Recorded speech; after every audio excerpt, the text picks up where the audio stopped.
નમસ્કાર મિત્રો. આધુનિક ઉદ્યોગોમાં મશીનોનું ખૂબ જ વધારે મહત્ત્વ છે.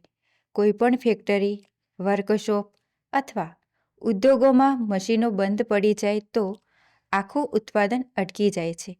આવી પરિસ્થિતિમાં મશીનોની મરામત અને જાળવણી કરનાર ટેકનિકલ કર્મચારીઓ ખૂબ જ મહત્ત્વપૂર્ણ ભૂમિકા ભજવે છે.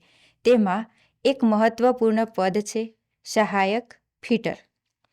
કોઈપણ ફેક્ટરી હોય કે વર્કશોપ, મશીનોના ભાગોને યોગ્ય રીતે જોડવા અને તેને કાર્યરત રાખવા માટે એક કુશળ ફિટરની જરૂર પડે છે.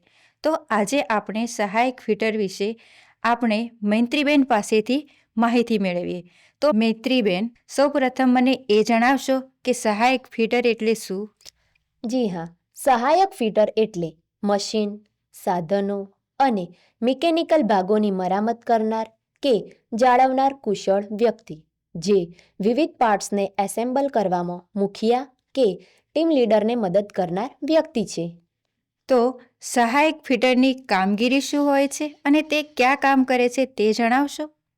જો તેની કામગીરીની વાત કરીએ તો મશીનના ભાગો ખોલવા અને જોડવામાં મદદ કરવી, સાધનો જેવા કે સ્પેનર, સ્ક્રૂ, ડ્રાઈવર, હથોડી વગેરે તૈયાર રાખવા, મશીનના ભાગોને સાફ કરવું, તૂટેલા ભાગો બદલવામાં સહાય કરવી, વર્કશોપમાં સલામતી નિયમોનું પાલન કરવું અને માપનના સાધનોનો ઉપયોગ શીખવું.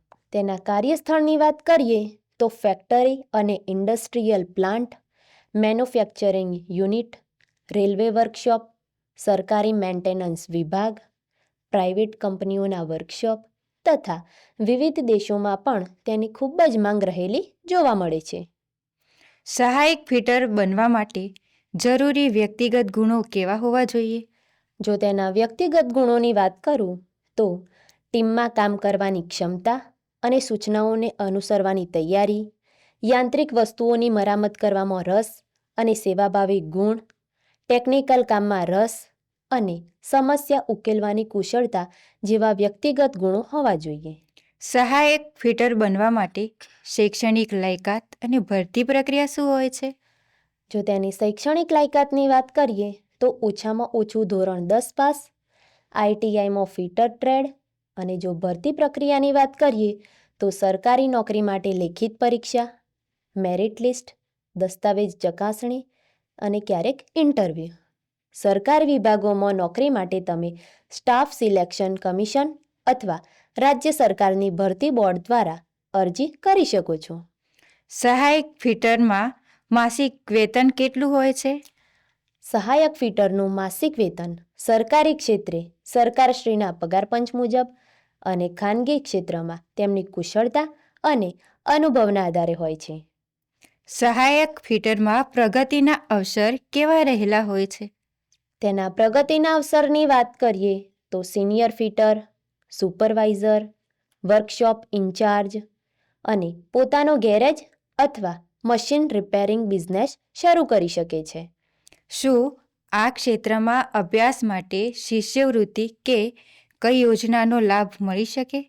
જી હા, આ અભ્યાસ માટે મુખ્યમંત્રી યુવા સ્વાવલંબન યોજના, રાષ્ટ્રીય શિષ્યવૃત્તિ portal scholarship.gov.in, digital Gujarat scholarship, digitalgujarat.gov.in પોર્ટલની મદદ લઈ શકાય છે.